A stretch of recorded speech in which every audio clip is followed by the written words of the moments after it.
Welcome, Tom. The session title is Crowdsourced Community Data for Better and Safer Infrastructure. Tom is going to be going through how much can we determine about active travel when we have access to 120 million people's data. Tom's going to take us through new data aggregation methods led by fitness leader Strava, where Tom works, explaining how data from 120 million global users can help people and cities to walk and cycle more safely. He'll use case studies from London and Paris to determine how Strava Metro can be used to help us travel more sustainably. So a little bit about Tom before I pass you over. Tom leads Strava Metro in Europe, as well as a love of walking, running, and exploring the outdoors. He is a mapping and data enthusiast. His professional background has been working with public sector clients on infrastructure projects across the world and improving the way we plan and move around our communities. So Tom, over to you. Thank you very much for that introduction, and great to be here today. As per the introduction, my name is Thomas Knights. I head up Strava Metro here in Europe. I'm based in London, and I'm here to share a little bit more about how the Strava community and Strava itself can help you unlock a lot of insights. So after you've built the infrastructure, after we've secured the funding, what next? How can we actually start to use maps and data to define and kind of measure and plan? Next slide, please. For those that aren't familiar, Strava, as I say, has a community of around 120 million and growing, but actually behind all of those individual people are around 10 billion activities year to date, again, since we first founded. And a lot of these journeys, as you'll discover today, are actually commuting type journeys. So these are trips from places of work to places of home, places that people want to visit friends, family, and essentially how people are returning to Strava as a community, as a social platform, to measure their active life. And Strava Metro, as I will come onto it, will then share a little bit more about the data behind all of this and how this can be used for planning. Next slide, please. So Strava's main kind of mission is to connect the world through movement, and we want to be the platform to essentially host all of that activity. So whether or not you're logging your kind of walk to work, walk from the station, walk to home, maybe it's your bike rides once or twice a week into the office to see friends or family, we want to be able to visualize all of that through our beautiful maps and data products that we offer to all of our kind of community. Next slide, please. And at the moment, in terms of our representative in the UK, around 1 in 5 adults have joined Strava. So we've got a really healthy and growing population here in the UK, and millions of people are using their Strava app, or perhaps they're using a watch or a Fitbit or any of the other amazing wearable devices to connect with their Strava account. And like I say, keep themselves accountable to their community, measure their step count, even measure their carbon footprint as well. So we can start to look at carbon saved if it was a bicycle journey or a walking trip that was otherwise a commute. Next slide. Now, many of you may think, well, what's Strava doing on this call? If you haven't heard of Strava Metro, or if you weren't familiar with Strava, perhaps you'd heard of it.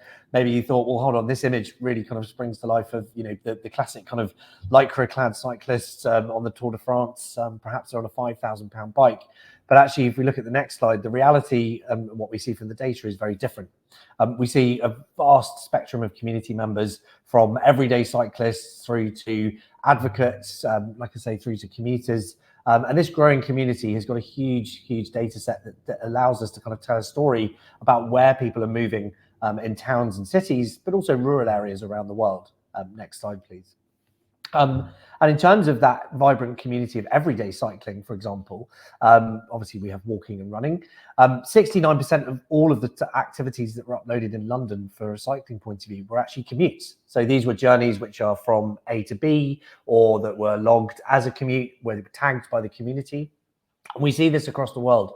Places like New York City, in Paris, we know that the time of day and the days of the week that people are cycling and walking and running in the city is indicating that these journeys are commuting trips.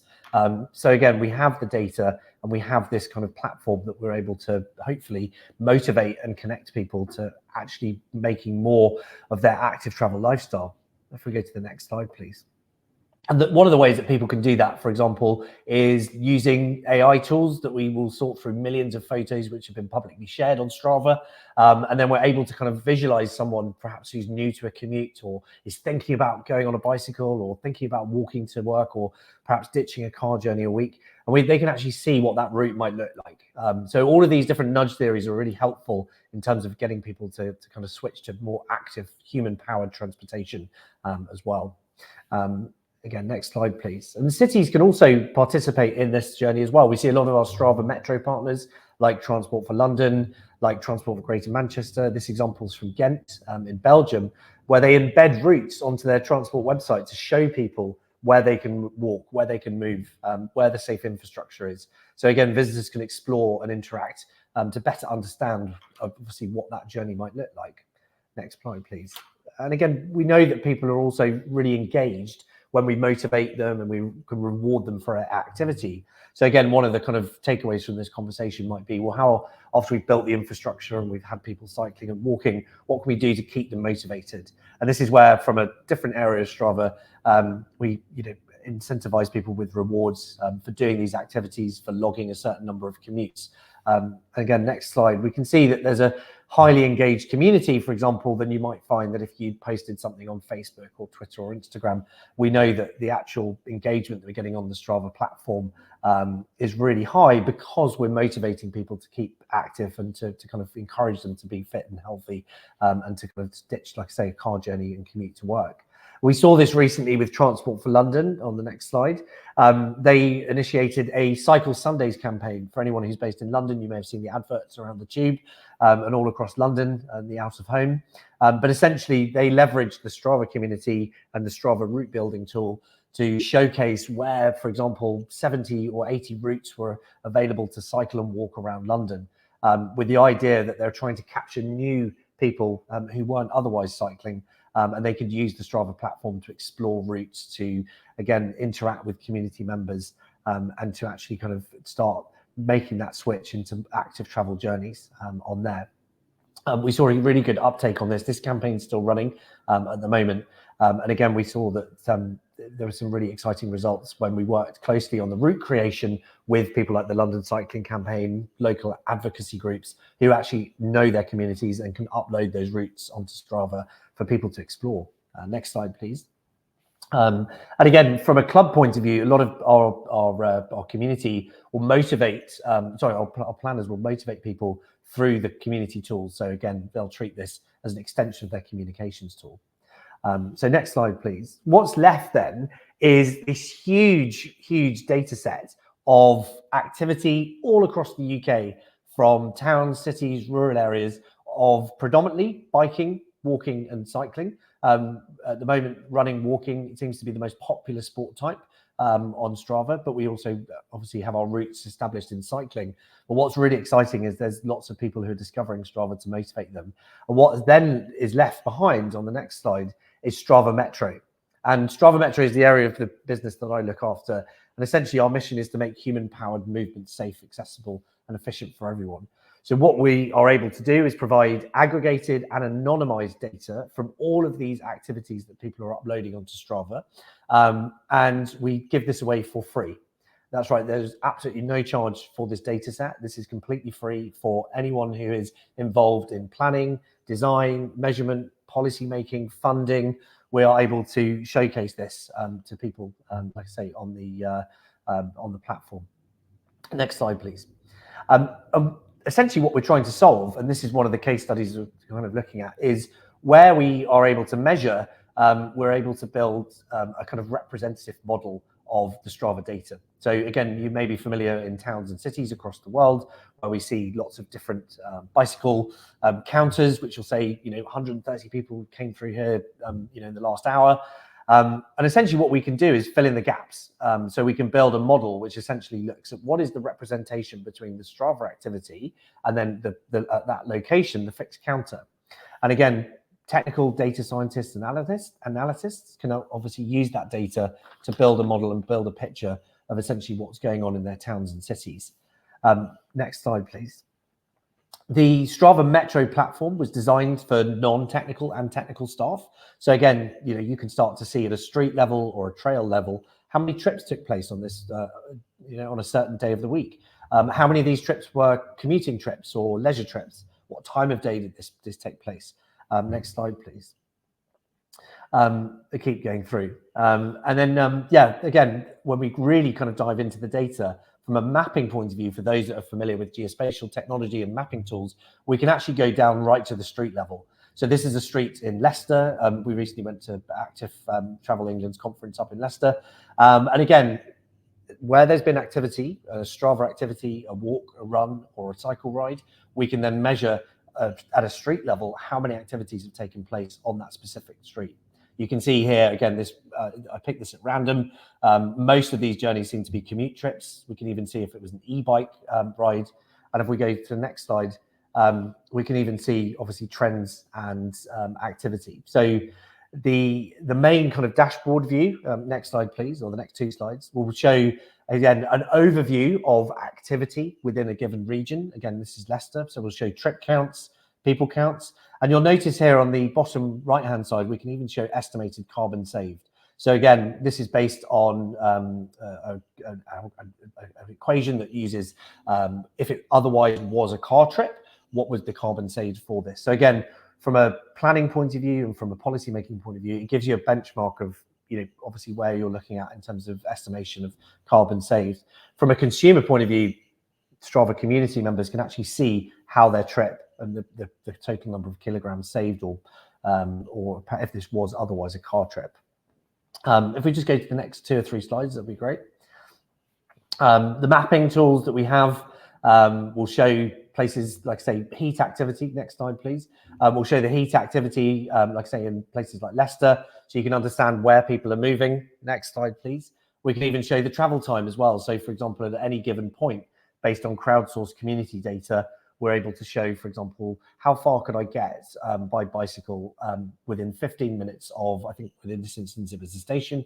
And a lot of that is down to the fact there might be safer infrastructure. There's perhaps environmental or transportation equity issues in areas where there isn't any activity. So understanding what are the factors in the built environment which are stopping people from taking a lower carbon commute. Next slide, please. We can also even look at things like origins and destinations of where people are starting their journeys from as well. So next slide.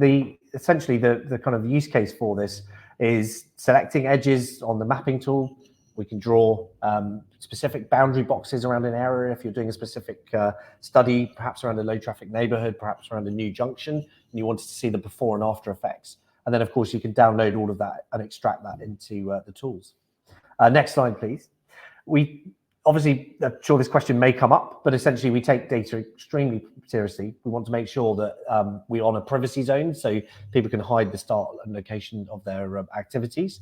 But we also, next slide, please, focus on insights and not individuals. So we don't deliver individual counts. We bin the data and bucket these into counts of 5. So again, we can start to really make sure that this is being able to kind of honor the authenticity of the platform. If we jump straight to the next 2 slides, please, to one of the case studies. If we look at this case study in Frankfurt, is a really easy way to use Strava Metro, very simply by looking at the before and after effects of a piece of infrastructure. So again, they identified that there was a raised curb on the right-hand side and the top right-hand side. And essentially just by dropping the curb and adding some signaling, it allowed the city to divert cycle trips onto a path which shortened the journey time for active travelers, but also made them feel safer. It was obviously better designed, so they weren't having to kind of lift their bike up onto the curb. And again, from a measurement point of view, I think this must have cost maybe a couple of €1,000 to implement, but again, they were able to very quickly measure the before and after effects of that. Next slide. And really the final kind of case study, and the one that really a lot of our partners will use this, is to understand, well, what is the bicycle ridership and exposure, for example, in a given city or town? So as long as you have existing counter data, you can then start to model that Strava data against those counters and build a kind of a representative model to understand exactly how many people that Strava data is representing. In London, like I say, we see around kind of 20-25% of the journeys are already logged on Strava. I know, for example, in Manchester, the team there had logged, I think 1 in 4 rides have been logged on Strava.